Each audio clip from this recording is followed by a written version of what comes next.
আপনারা ভারত বিজয়ের কাহিনী জানেন যে ভারতে মোহাম্মদ বিন কাসেম এসে তিনি রাজা দাহিরকে পরাজিত করে হিন্দুস্তানে প্রথম সিন্ধ বিজয়ের মাধ্যমে তিনি কি করেন, এই ভারতবর্ষ থেকে তিনি বা হিন্দুস্তান থেকে জুলুমের যে একটা সিস্টেম ছিল, আমরা শুধুমাত্র ইসলাম প্রতিষ্ঠা সেটা বললে আবার অনেকে মাইন্ড করেন যে ইসলাম পছন্দ না, ঠিক আছে ইসলাম আপনাদের অপছন্দ হোক।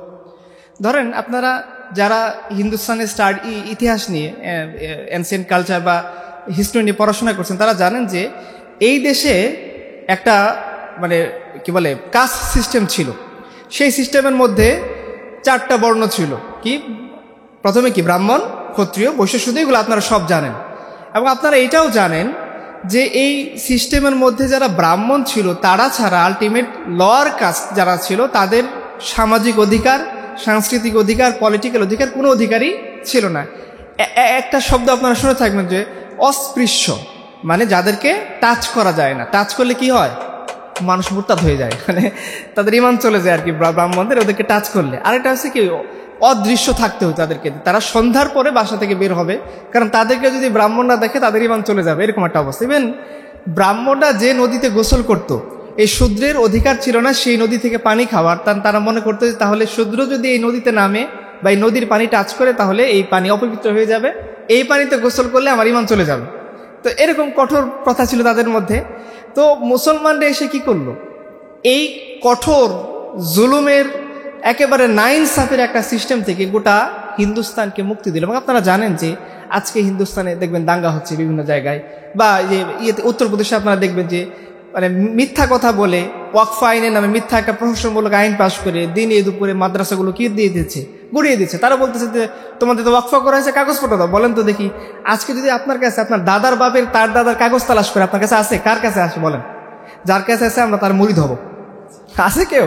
সম্ভবই না। এটা কিভাবে সম্ভব আপনি বলেন যে আমার দাদার বাপের দাদার কাগজ আপনি আমার কাছে তালাশ করতেছেন? আমার তো আমার বাবার কাগজই আমার কাছে নাই, আমি দাদার বাপের দাদার কাগজ কোথায় খুঁজে পাবো? তাদেরকে বলতেছে তোমরা কি করো, ওয়াকফ করা হয়েছে, ওয়াকফের কাগজপত্র আমাদের দাও। কিভাবে সম্ভব এটা তাদেরকে দেওয়া? নবাবের পিরিয়ডে তাদেরকে ওয়াকফ করে দিচ্ছে। তো এই যে দেখেন, এই যে আপনারা দাঙ্গা দেখেন বা এই যে মন্দির গুড়ানো দেখেন, মসজিদ ভাঙ্গা দেখেন, দীনেশ চন্দ্র সেন স্পষ্ট ভাষায় লিখছে যে যতদিন পর্যন্ত মুসলমানরা এই দেশ শাসন করছে ততদিন পর্যন্ত এই ধরনের দাঙ্গা, জুলুম বা অত্যাচার, নিপীড়ন মুসলমানদের সময় ছিল না। ইভেন মুসলমানদের সময় আপনারা জানেন যে বড় বড় পদে অনেক হিন্দুরা ঢুকে গেছে, কারণ তাদের অনেক যোগ্যতা ছিল। আরেকটা কারণ ছিল, আপনারা জানেন দেওয়ানি যে একটা পদ, বা যে আপনারা সহজ ভাষায় বললে কালেক্টর, যারা ট্যাক্স কালেক্ট করে, দেখবেন যে এখানে ম্যাক্সিমামই আপনি হিন্দু খুঁজে পাবেন। কারণ কি ছিল? এর একটা কারণ তো ছিল যে তারা এই পেশা অনেকদিন আগে থেকে ছিল। এর আরো একটা কারণ ছিল যে তারা যে পরিমাণ জুলুম করে খাজনা আদায় করতে পারতো মুসলমানরা পারতো না। সেই জন্য মুসলমান বাদশারা এই খাজনা আদায় কেটে হিন্দুদেরকে দিয়ে দিত, কারণ তারা কি করতে পারতো, পিটিয়ে খাজনা আদায় করতে পারতো। আচ্ছা, তো মোট কথা কি, দেখেন এই ভারতবর্ষকে ওই কাস্ট সিস্টেম থেকে এবং বিভিন্ন মানুষ হয়ে মানুষের পূজা, মানুষ হয়ে লিঙ্গের পূজা, এবং দেখেন মাঝে মাঝে আপনারা দেখবেন যে আমাদের দেশের মাটি খুললে আপনারা কি পাবেন? তেল পাবেন, গ্যাস পাবেন, প্রাকৃতিক সম্পদ পাবেন। হিন্দুস্তানের মাটি খুঁজলে আপনি শুধু শিবের লিঙ্গ খুঁজে পাবেন, এবং তাও সেটা মসজিদের নিচে। মানে মানে এটা কেমন? আপনি চিন্তা করেন, যদি কোনো হিন্দু থাকেন চিন্তা করেন তো আপনি, আপনাদের প্রভু, আপনাদের ভগবানের লিঙ্গ পড়ে আছে কোথায়? এত দুর্বল প্রভুর ইবাদত কে করতে বলছে আপনাকে? একটু তো শক্তিশালী হইতে হবে। যে তাদের পুরাণে লেখা আছে কি, তারা শিব মিলন করতেছিল, এক পর্যায়ে গিয়ে তার লিঙ্গ কেটে পড়ে যায়, পৃথিবী সেটা ধারণ করে, তাই না? তো এত দুর্বল ঈশ্বর তো দরকার নেই। আপনি আরো শক্তিশালী ঈশ্বর খুঁজে বেড়ান, যে অন্তত পাহাড় পর্বত তাও তো একটু শক্তিশালী। আপনার লিঙ্গ খুঁজে বেড়াচ্ছে কোথায়? মসজিদের নিচে। এটা তো আপনিও বুঝতেছেন যে এটা হাস্যকর জিনিস, কিন্তু তারা বুঝতে যাচ্ছে না। কেন বুঝতে যাচ্ছে না? কারণ তারা আসলে লিঙ্গ খোঁজার নামে মুসলমানদের আসবাবপত্র, মুসলমানদের ব্যবসা বাণিজ্য এগুলো কি করে দিতে চায়, ধ্বংস করে দিচ্ছে। এই ধরনের সিনারিও দীনেশ চন্দ্র সেন বলছেন যে এটা মুসলমানদের আমলে এই টাইপের কোনো কিছু দেখা যায়নি। কারণ কি? কারণ মুসলমানরা, এই যে ধরেন সম্রাট আওরঙ্গজেব, যার নাম নিলে ওদেরকে আবার রজু করতে হয়, কারণ হিন্দুদের রজু চলে যায়। হ্যাঁ, না, এই সম্রাট আওরঙ্গজেবের হিস্ট্রি যদি আপনি দেখেন, যে অ্যান্ড্রোস্কের একটা বই আছে না সম্রাট আওরঙ্গজেবের নিয়ে লেখা, হ্যাঁ, এটা আপনারা পড়বেন। এটা তো উনি তো মুসলমান না, ওনার আরো অনেকগুলো লেখনী আছে, আপনারা পড়তে পারেন। উনি সে স্পষ্ট ভাষায় বলছে যে এগুলো উনি যা সমস্ত অন্যায় করগুলোকে বিলুপ্ত করে একটা কর রাখছেন, সেটা কি জিজিয়া কর। আরো যে 5-6 রকমের কর ছিল মুঘলদের আমলে, ওইগুলোকে বিলুপ্ত করে জাস্ট একটা কর রাখছেন। এই একটা কর হলো আল্লাহ নির্ধারিত কর। এই করের বিনিময়ে মানুষ কি পায় বলেন তো দেখি? যে ইসলাম যে জিজিয়া কর নেয়, এই জিজিয়া করটা আলটিমেট কি? নিরাপত্তা কর। আমাদের ধরেন ইসলামিক স্টেট হলো আইডিওলজিক্যাল স্টেট। কি state? Not nation state, it's ideological state. এই স্টেটের মধ্যে যদি মানে ধরেন আইডিওলজির সাথে মিল নাই, মানে ইসলামপন্থী না, সে এই আইডিওলজির বাইরে, এখন তাকে নিরাপত্তা দিতে হবে। নিরাপত্তার বিনিময়ে সে কিছু পয়সা দেবে, 1 দিরহাম 2 দিরহাম 4 দিরহাম, বিভিন্ন সময় খোলাফা রাশেদার সময় বিভিন্ন ভাগ ছিল। তো আমাদের সমাজে বসে উলামায়ে কেরাম ঠিক করে দিবেন যে কার থেকে কত দিরহাম নেওয়া যায়। এর বিনিময়ে তারা কি পাবে? নিরাপত্তা পাবে। যেমন ধরেন আমাদের খোলাফা রাশেদার মধ্যে সবচেয়ে বেশি জবরদস্ত খলিফা কে ছিলেন? ওমর রাদিয়াল্লাহু তাআলা আনহু। যাকে দেখলে শয়তান কি করতো? একবার কয়েকজন মহিলা আসে রাসূলের সামনে, ঝগড়া লাগিয়ে দিছে। তো যেমনি বলছে ওমর এই কে রে, সব ধরে পলাইছে। রাসূলুল্লাহ সাল্লাল্লাহু আলাইহি ওয়াসাল্লাম হেসে বলছে, ওমর তুমি যে পথে হাঁটো শয়তান সে পথে হাঁটেন, তোমাকে দেখে শয়তান এত ভয় পায়। তো ওমর রাস্তা দিয়ে হাঁটতেছেন, এক ইহুদি সে খুব মনের কষ্ট নিয়ে ওমরকে গালি দিয়ে দিয়ে যাচ্ছে। তো ওমর বলছে কি ব্যাপার, ওমর গালি দাও কেন? বলছে দেখো ওমর তো আমাদের কাছে জওয়ান বয়সে কর নিছেই, বুড়া বয়সে কর চাপা দিয়েছে, এখন করের টাকা না দিতে পারে আমি ভিক্ষা করতেছি। পরে ওমর আইন জারি করে দিয়েছেন যে যারা বিধর্মী, যাদের ক্ষমতা নেই, দুর্বল, তারা করের আওতামুক্ত। তার মানে দেখেন ফ্রিতে তারা কিভাবে নিরাপত্তা পাবে? বলেন তো আজকে আপনি যদি 1 মিনিটও কথা বলেন, আপনি ট্যাক্স দেন, ভ্যাট দেন না ফ্রি? আপনি যদি ট্রেনের টিকিট কাটেন ট্যাক্স ব্যাক দেন নাকি ফ্রি? আপনি যে বাসে যে মেট্রোতে চলাচল করেন ট্যাক্স ব্যাক আছে না ফ্রি? বলেন তো আপনার জীবন কি সরকার নিরাপদ করতে পারছে? এই যে আপনি নামাজ পড়তেছিলেন, নিষিদ্ধ সংগঠন মসজিদ করে গেল, তাই না? পারছে? এই তো চাক্ষুষ আপনাদের প্রমাণ, পারে নাই তো। কিন্তু ওই সময় মুসলমানরা কি করছে দেখেন, খলিফা সে রাস্তায় হাঁটতেছে। খলিফা মানে কি? ধরেন প্রফেসর ইউনূস সে রাস্তায় হাঁটতেছে কেন? খোঁজ নেওয়ার জন্য যে জনগণের কি প্রবলেম। ওইখানে যে স্টার স্টেট, আইডিওলজিক্যাল স্টেট, এই আইডিওলজির সাথে সে একমত না, তারপরেও তাকে নিরাপত্তা দেওয়া হচ্ছে। সে যখন অভিযোগ করতেছে যে আমি দুর্বল অসহায় হয়ে গিয়েছি, এখন আমার ট্যাক্স দেওয়ার ক্ষমতা নেই, ওমরকে ট্যাক্স দেওয়ার জন্য আমার ভিক্ষা করতে হইতেছে, ওমর বলতেছে ঠিক আছে তোমার ট্যাক্স আমি মাফ করে দিলাম, এমন আইন করে দিলেন যে দুর্বল অসহায় বিধর্মীদের কি দিতে হবে না? ট্যাক্স দিতে হবে না। বলেন আপনার এই স্টিল না, এই সরকার পারবে না? আরো তো এই যে একটা নিরাপদ পরিস্থিতি, এটা কে করে দিয়েছিল? মুসলমানরা করে দিয়েছিল। হিন্দুদের ইতিহাস থেকে আমি আপনাদের বললাম। তো এই যে ভারত টোটাল হিন্দুস্তানকে জুলুমের আগ্রাসন থেকে, নিপীড়ন থেকে আপনারা পড়ছেন, সেন বংশের কাহিনী পড়ছেন না? সেন বংশের মধ্যে কি ছিল? মানে বাদশারা, রাজারা, ওই যে ধরেন আজকে বলেন আমি হইলাম ড্যাশ, বেছে নিব আমার হিস্সা আছে না, এই ধরনের মানুষদের সেন বংশের দরবার খুব ভরপুর ছিল, নর্তকী দিয়ে। আর ওই ড্যাশ টাইপের, যেটা আমাদের সাহাবাগীদের খুব প্রিয় ডায়লগ। এবং আমি ওই যে একদম সাংবাদিকের নাম বললাম না, নাম বললে চাকরি থাকবে না, তো ও বলতেছে যে আমি ওর পোলা, ঠিক আছে তুমি তোমার ওই মুখের পোলা হইলে আমার কি সমস্যা? তুমি যদি ওই ড্যাশের পোলা হয়ে সন্তুষ্ট থাকো, ঠিক আছে তুমি হও, আমার কি সমস্যা?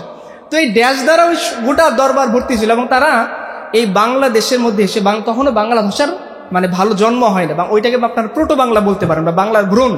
এই বাংলা ভাষা চর্চাকে বাংলাদেশে কি করে দিয়েছে? নিষিদ্ধ করে দিয়েছে। আজকে দেখবেন যে প্রথম আলো গং, ডেইলি স্টার গং বা এরকম শাহবাগী গং আমাদের কি বলে যে মোল্লা মৌলভী এই দেশের কিছু না, এদের বাংলা ভাষায় কোনো অবদান নাই, এরা শুধু কোরআন হাদিস উর্দু ফার্সি পড়ে।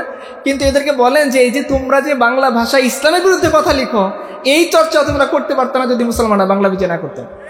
এটা আমাদের কথা না, আমার কথা মানেন না, আপনি হিস্ট্রি পড়েন, বিধর্মীদের লেখা, সুকুমার সেনের লেখা, তারপরে যে দীনেশচন্দ্র সেনের লেখা, আরো যত হিন্দুদের হিস্ট্রি পড়েন, যে এই যে বাংলা ভাষায় যে চর্চা করা, বাংলা ভাষা চর্চা করা অফিসিয়ালি এই দেশে হারাম ছিল। ওদের একটা ফতোয়া ছিল, অষ্টাদশ পুরাণানি রমস্য চরিতানি ভাষায় মানবসত রৌরগ নরকম ব্রজে। তারা বলছে দেখো বাংলা ভাষায় যে চর্চা করবে সে রৌরগ নরকে থাকবে, মানে বাংলা ভাষা চর্চা করলে কি হবে? তাকে নরকে থাকতে হবে, সে জান্নাত যাইতে পারবে না, তাকে জাহান্নামে যাইতে হবে। তাহলে এই যে বাংলা ভাষার চর্চা রুদ্ধ করে রাখছিল কারা? মুসলমানরা না তারা? ভাসুররা, তাই না? এরপর আর ওই শব্দটা বলবো না, কারণ ভাসুর বললেই বুঝে নেবেন তারা। তো ভাসুররা কি করছে? চর্চা বন্ধ করে রাখছে। এই যে আমি বাংলা ভাষায় কথা বলতে পারি, বলেন তো চর্যাপদ আবিষ্কার হয়েছে কোথায়? নেপালে। আচ্ছা চর্যাপদ লেখা হয়েছে বাংলাদেশে, নেপালে পাওয়া যাবে কেন? কারণ এমন পিটন দিছে বৌদ্ধদেরকে, যারা চর্যাপদ লেখালেখি করতো, বাংলাতে লেখালেখি করতো, বাংলা মানে প্রোটো বাংলা বা আদি বাংলা, এই বাংলায় যারা লেখালেখি করতো এত অত্যাচার নিপীড়ন চালানো হয়েছে। কারণ ওই সময়ে রাষ্ট্রীয় ভাষা ছিল সংস্কৃত ভাষা, সংস্কৃত ভাষার বাইরে অন্য কোনো ভাষায় অফিসিয়ালি চর্চা করা হতো না, চর্চা করতে দেওয়া হতো না। যারা বাংলায় কথা বলতো প্রোটো বাংলায় বা প্রোটো বাংলায় লিখতো, কবিতা লিখতো, এদেরকে পিটিয়ে একেবারে সোজা করে ফেলেছে। যার কারণে আপনি দেখবেন অশোকের জন্ম কোথায়? হিন্দুস্তানে। গৌতম বুদ্ধের জন্ম কোথায়? হিন্দুস্তানে। এই নেপালে না, গৌতম বুদ্ধের জন্ম নেপালে না, গৌতম বুদ্ধের জন্ম হিন্দুস্তানে। বৌদ্ধ ধর্মের জন্ম কোথায়? হিন্দুস্তানে। কিন্তু হিন্দুস্তানে এই ইন্ডিয়াতে বৌদ্ধ ধর্মের কি সংখ্যাগরিষ্ঠ? বৌদ্ধ কোথায় খুঁজে পাবেন? চীনে খুঁজে পাবেন, তিব্বতে খুঁজে পাবেন, তারপরে আপনি শ্রীলঙ্কায় খুঁজে পাবেন, আপনি এখন জাপান টাপান ওইদিকে খুঁজে পাবেন। এই হিন্দুস্তানের আশেপাশে আপনি হিন্দু ধর্ম, এই বৌদ্ধ ধর্ম খুঁজে পাবেন না। অথচ বৌদ্ধের জন্ম হিন্দুস্তানে। সম্রাট অশোক বৌদ্ধ ধর্মের সবচেয়ে বড় একজন প্রতাপশালী শাসক, যিনি প্রায় ম্যাক্সিমাম হিন্দুস্তান শাসন করছেন, একবারে গান্ধার থেকে নিয়ে সিংহলের বেশ কিছু অঞ্চল পর্যন্ত শাসন করছেন। এত বড় শাসক থাকা সত্ত্বেও তারা বৌদ্ধ ধর্ম টিকিয়ে রাখতে পারেনি। যে টিকিয়ে রাখতে পারেনি তার কারণ কি ছিল? পণ্ডিতরা ফতোয়া জারি করছে যে বৌদ্ধদের মাথা কেটে যারা ঢেকিতেই করতে পারবে তাদেরকে পুরস্কার দেওয়া হবে। বুঝতে পারছেন? তো এই হলো কথা। মানে এগুলো হিস্ট্রিতে একেবারে ওয়েল ডকুমেন্টেড লেখা, ডকুমেন্টেড। আমি কোনো আজগবি কল্পকাহিনী আপনাদের বলছেন। তো এই দেখেন, মানুষকে যে এই জুলুম থেকে মুক্তি দিল, কারা মুক্তি দিয়েছে? মুসলমান। এর সূত্রপাত কোথায়? মুহাম্মদ বিন কাসেমের হিন্দুস্তান জয়ের মাধ্যমে। আর বাংলাদেশের সূত্রপাত কোথায়? ইখতিয়ারউদ্দিন মাহমুদ বিন বখতিয়ার খলজির বাংলা বিজয়ের মাধ্যমে। আপনি দেখেন এর সবগুলো কানেকশন কোথায়? মুহাম্মদ বিন কাসিমের সাথে। মুহাম্মদ বিন কাসিম আস-সাকাফি রাহিমাহুল্লাহ। এর একটু কাহিনী আমি বলবো, কারণ আমার টপিক হলো যুবকদের কাহিনী, যেন আমি এতগুলো পেঁচাল আপনাদের সামনে পারলাম। আচ্ছা, তো হিন্দুস্তানে মুসলমানরা অফিসিয়ালি হিন্দুস্তান জয় করার আগেই এই হিন্দুস্তানে মুসলমানদের সাথে কানেকশন, মালাবার টালাবার সহ অনেক জায়গাতে আপনি দেখবেন যে আরব যে বণিকরা, মুসলমান ব্যবসায়ীরা, তারা আসতো, দাওয়াতি কাজ করতো, এই দেশে বিয়ে করতো, বাচ্চা কাচ্চা হইতো, আবার কেউ কেউ আরবে যাইতো। তো এরকম আরবের কিছু মানুষজন যারা এই দেশে স্থায়ী হয়েছিল, ইন্ডিয়াতে, বাংলাদেশে এবং বিভিন্ন অঞ্চলে, তারা 7-8টা জাহাজে করে আরবে ফেরত যাচ্ছিল তাদের পরিবার, সন্তান সন্ততি, অর্থ সম্পদ নিয়ে।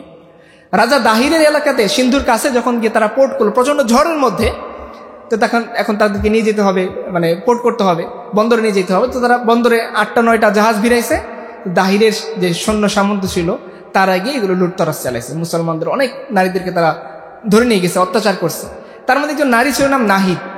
তো সে তখন মুসলমানদের খলিফা ছিলেন ওয়ালিদ ইবনে আব্দুল আজিজ।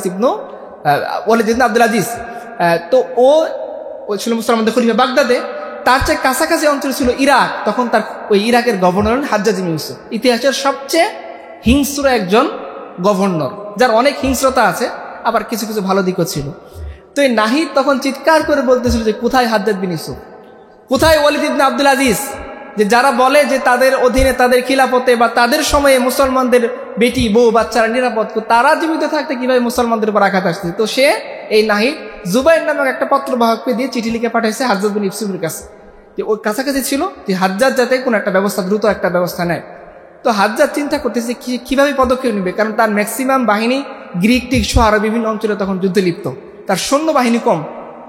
এই মুহূর্তে তার ওইখানে একটা যুবক আসছে ওই গ্রিক থেকে, কুতাইবা ইবনে মুসলিম বা ওনারা যে যুদ্ধ করতেছেন বিভিন্ন জায়গার মধ্যে, তাদের কাছ থেকে কিছু ছুটি নিয়ে আসছে হাজ্জাজ বিন ইউসুফের সাথে দেখা করতে। তো হাজ্জাজ বলতেছে তোমার কি পরিচয়? বলছে আমার নাম মুহাম্মদ। বাপের নাম কি? মুহাম্মদ ইবনে কাসেম।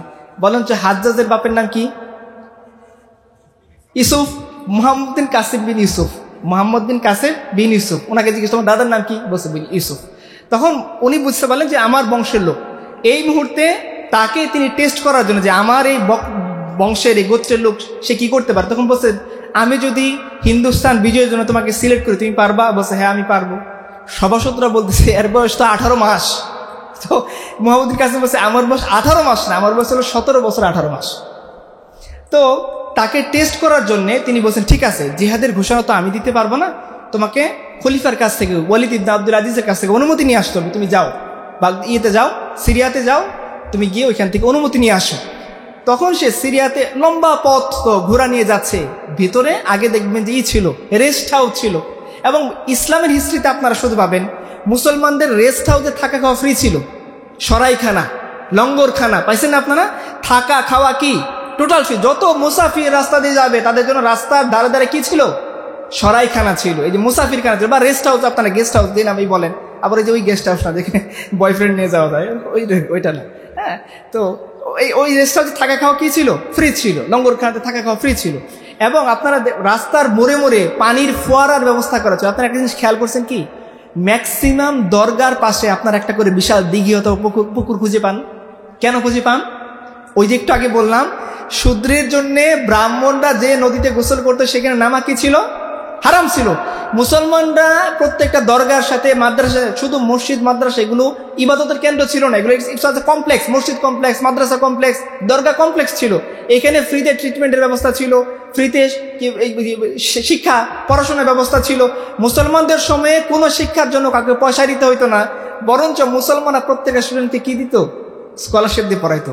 আপনারা বলেন তো দেখি, ইসলাম আপনারা এখানে কি বলে টিউশন ফি কত দেওয়া লাগে?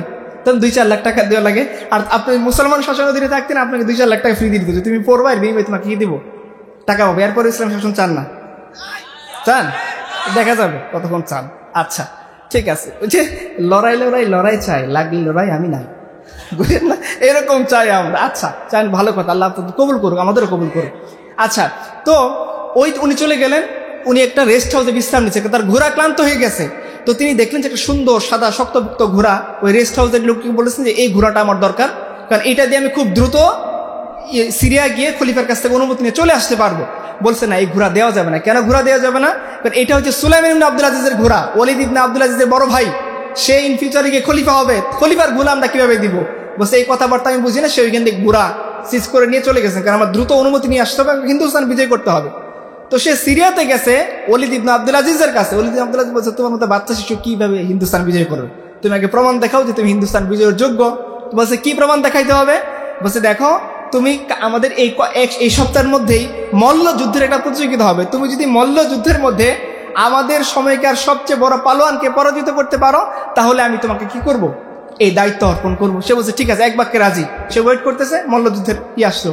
মল্লযুদ্ধে গিয়ে দেখে, সে গিয়ে মল্লযুদ্ধে সুলাইমান ইবনে আব্দুল আজিজের সাথে মোকাবেলা করতেছে, যার ঘোড়া সে নিয়ে আসছে, যে দ্বিতীয় নম্বরে যার খিলাফতের হিস্ট্রি বাইরে পরে সে খলিফা হবে। সে তো একবার রাগে যে আমার ঘোড়া সে নিয়ে আসছে, পিটিয়ে সুদা করে ফেলবে এরকম। কিন্তু আল্লাহ রহমতে সে সুলাইমান ইবনে আব্দুল আজিজ কি করছে? পরাজিত করে ফেলছে। এরপরে সে নিজেকে নিজের প্রতিভা দেখিয়ে সে হিন্দুস্তানে আসে, এবং আলহামদুলিল্লাহ আল্লাহ তাআলার দয়ায় সে হিন্দুস্তানে এসে রাজা দাহিরকে পরাজিত করে হিন্দুস্তানে কি করছেন?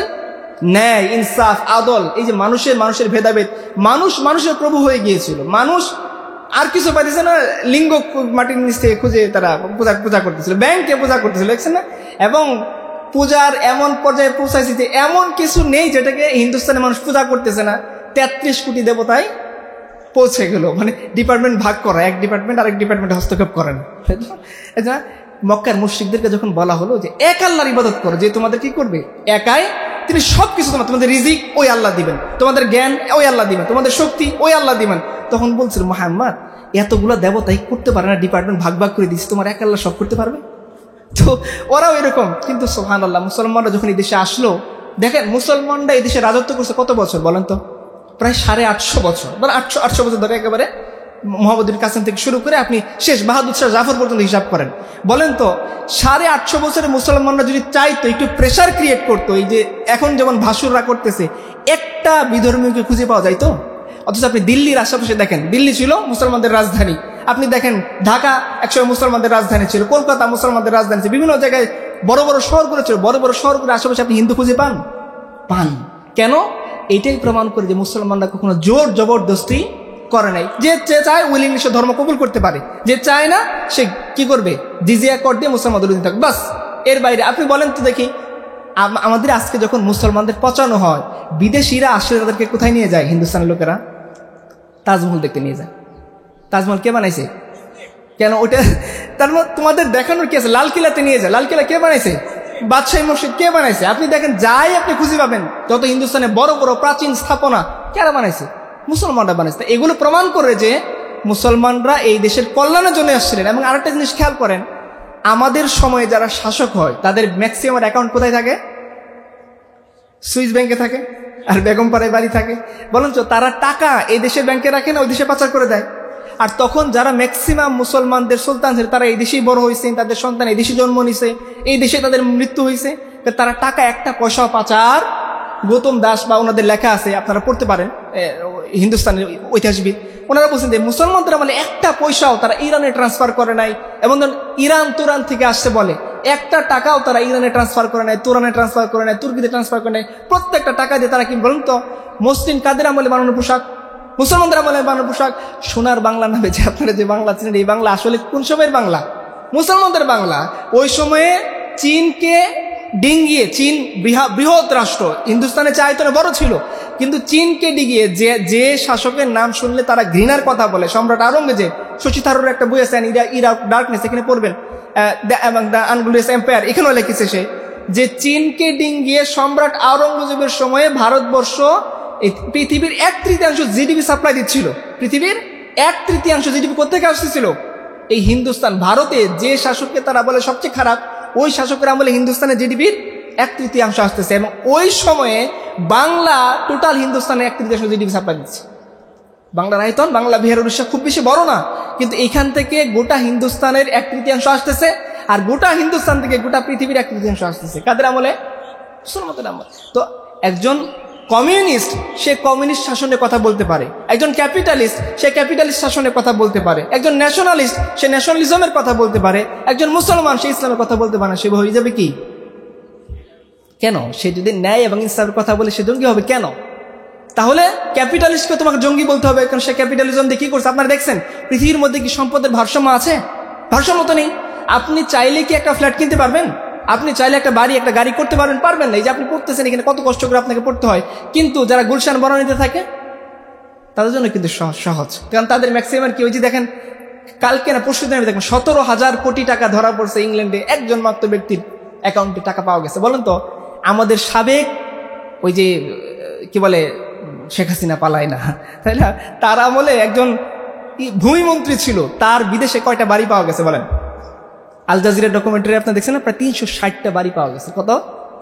360টা। বলেন আপনার 3টা বাড়ি আছে ঢাকা শহরে? কার আছে? আমরা তার মুরিদ হয়ে কিছু টাকা পয়সা দিয়ে পাওয়া যায়? আছে কেউ? নাই, কেউ নাই। তাহলে তার একজন মন্ত্রীর বাড়ি কয়টা? 360টা বাড়ি পাওয়া গেছে। আরো কতগুলো আছে, কে ভালো? এই যে সম্পদের ইমব্যালেন্স।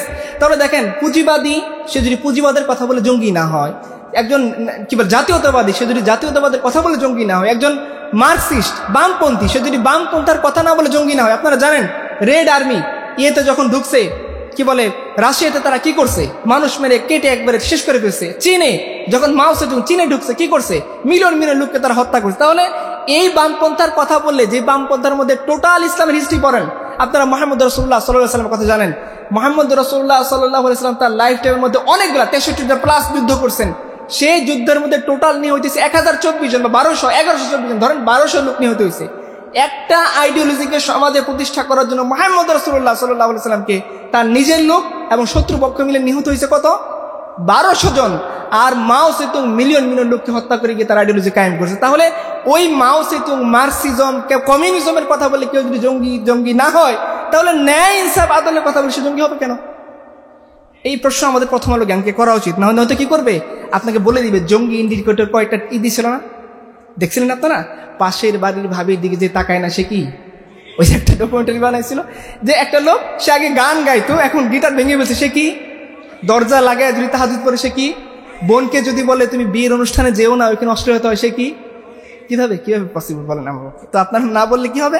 এগুলো করা হবে। আচ্ছা, তাহলে আমি বললাম যে এই হিন্দুস্তানকে, যে এই বাংলাকে যারা নিরাপদ করেছেন, সুন্দর করেছেন, বাংলাকে যারা ইনসাফপূর্ণ বাংলা করেছেন, বাংলা থেকে জুলুম, নির্যাতন, এই যে কাস্ট সিস্টেম, এগুলোকে দূর করে মানুষকে বুঝাচ্ছেন যে দেখো বনি আদম রাসূলুল্লাহ সাল্লাল্লাহু আলাইহি ওয়াসাল্লাম মক্কা বিজয় করছেন। দেখেন, খেয়াল করেন মক্কা বিজয়ের পরে কতটা অ্যাগ্রেসিভ হওয়ার কথা ছিল, তাই না? যেমন ধরেন আমাদের মুক্তিযুদ্ধের পরে মুক্তিযোদ্ধারা রাজাকারদের কি করছে? ম্যাক্সিমাম দেখবেন যে বেয়ানুর দিয়ে খুঁচিয়ে হত্যা করছে না? কারণ তারা কি মনে করছিল যে এরা বাংলাদেশকে বিক্রি করে ইত্যাদি ইত্যাদি। তার মানে শত্রু পক্ষের উপর যেখানে আপনি যান, ওই যে রেড ইন্ডিয়ান আর্মির কথা বললাম, আমেরিকা যখন ভিয়েতনামে ঢুকছে, দেখেন আপনারা খেয়াল করে কি করছে? ফসফরাস বোমা দেখছেন না, যেগুলো দিয়ে মানে মানুষকে ই করে, এগুলো তারা নিক্ষেপ করে। আরো অনেক কিছু, মানে গণধর্ষণ থেকে শুরু করে এমন কিছু নাই তারা করে নাই। ওয়ার অ্যান্ড টেররের নামে যখন তারা আফগানিস্তান আসছে, এমন কিছু নাই তারা করে নাই। যখন ইরাকে ঢুকছে, ইরাকে এমন কিছু, আপনারা সেটা লাইভ বর্ণনা কোথায় পাবেন? এখন গাজাতে খুঁজে পাবেন। তারা হিউম্যান রাইটসের কথা বলে, গাজাতে হিউম্যান রাইটসের কোনো বালাই। তারা উইমেন রাইটসের কথা বলে, গাজাতে কোনো উইমেন রাইটস, চিলড্রেন কিচ্ছু নাই। হাসপাতালগুলো কেন তারা ধ্বংস করে দিচ্ছে? কেন জানেন? যাতে কোনো লোক অসুস্থ, যে ধরনের মরে নাই বোমার আঘাতে, সেও যাতে মরতে বাধ্য হয় চিকিৎসার অভাবে। আপনারা জানেন যে আপনাকে যদি আমি অপারেশন করি, আমি যদি অ্যানেস্থেশিয়া না দিই, কি পরিমাণ কষ্ট হবে? গাজাতে কত মায়ের সার্জারি হচ্ছে, কোনো অ্যানেস্থেশিয়া তাদের নাই, চিৎকার দিচ্ছে। এই অবস্থাতে কি করা হচ্ছে? অপারেশন করা হচ্ছে। তো এই যে হিউম্যান রাইটস, উইমেন রাইটসের কথা বলে, আদতে তার কোনো কিছুই তারা, এই জন্য আপনি আমেরিকাতে দেখেন, আমেরিকার হিস্ট্রি আপনারা পড়েছেন, আপনারা জানেন যে আমেরিকা তো আদতে আমেরিকা ছিল না। সেখানে আদিবাসীদেরকে মেরে কেটে দাস বানিয়ে ইউরোপে নিয়ে গিয়ে জায়গা খালি করে আমেরিকা কি করেছে? তার সভ্যতার বীজ স্থাপন করেছে। তাহলে আমেরিকা পৃথিবীর সবচেয়ে বড় জঙ্গিবাদী রাষ্ট্র, তাই না? পৃথিবীর মধ্যে যে ওয়ার অ্যান্ড টেরর কারা ছড়ায়? আমেরিকারা ছড়ায়। এই যে অস্ত্র বিক্রির নামে মানুষের মধ্যে যুদ্ধ কারা লাগাই দেয়? আমেরিকা লাগিয়ে দেয়। এই যে পৃথিবীর মধ্যে ইসরায়েল নামে একটা অবৈধ রাষ্ট্র, সবাই জানে যে এই রাষ্ট্রের কোনো বৈধতা, এই রাষ্ট্রকে অনবরত অস্ত্র সাপ্লাই কারা দেয়? আমেরিকা দেয়। তো এই যে আপনারা দেখতেছেন, তো আমেরিকা পৃথিবীর মধ্যে ঘুরে সে একটা বৃহৎ জঙ্গিবাদী রাষ্ট্র, তাকে আপনি কিছু বলেন না।